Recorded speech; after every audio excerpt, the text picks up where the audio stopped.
반도직입 인터뷰, 오늘은 국민의힘 신임 사무총장 장동혁 의원과 함께하겠습니다. 안녕하십니까? 안녕하세요. 네, 우선 축하드립니다. 고맙습니다. 네, 그런데 우선 초선 의원인데다가 또 보궐선거로 입성을 했기 때문에 어떤 정치적 경륜이 좀 적어서 총선을 좀 진두지휘하기에는 좀 부족하지 않느냐, 이런 우려도 있습니다만.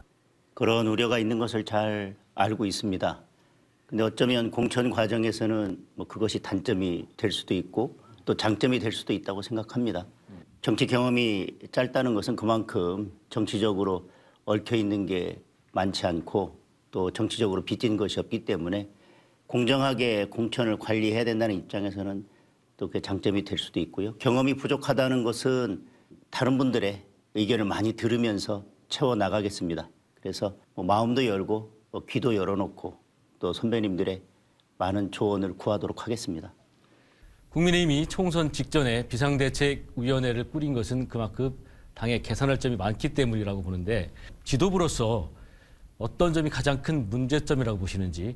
지금 당에서 가장 큰 문제점이 뭐냐?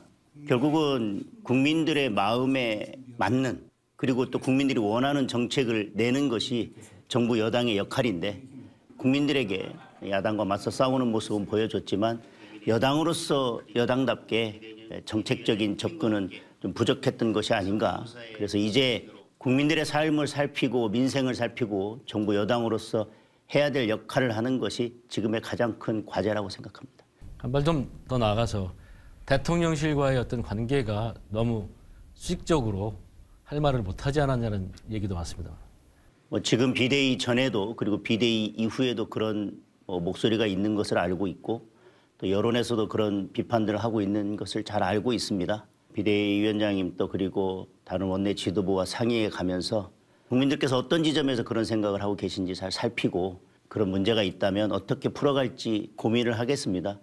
정당으로서 가장 큰 총선의 전략은 아무래도 국민들에게 혁신적으로 다가오는 공천 내용일 텐데요. 큰 틀에서의 가닥을 좀 잡으셨는지. 지금 공천에 관한 어떤 룰이나 큰 틀이 만들어졌다고 보기는 어려울 것 같은데, 저는 공천의 가장 큰 원칙은 이기는 공천을 할 겁니다.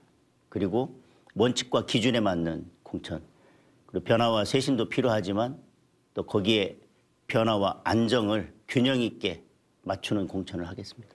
당 살림은 물론 또 총선도 책임져야 돼서 아무래도 그 지역구 내려가는 것이 이렇게 쉽지 않아서 총선에 선거운동하기도 어려울 것 같은데, 더군다나 지난 총선에서도 박빙의 승부로 당선됐기 때문에 여러 가지로 좀 버거워 보입니다만.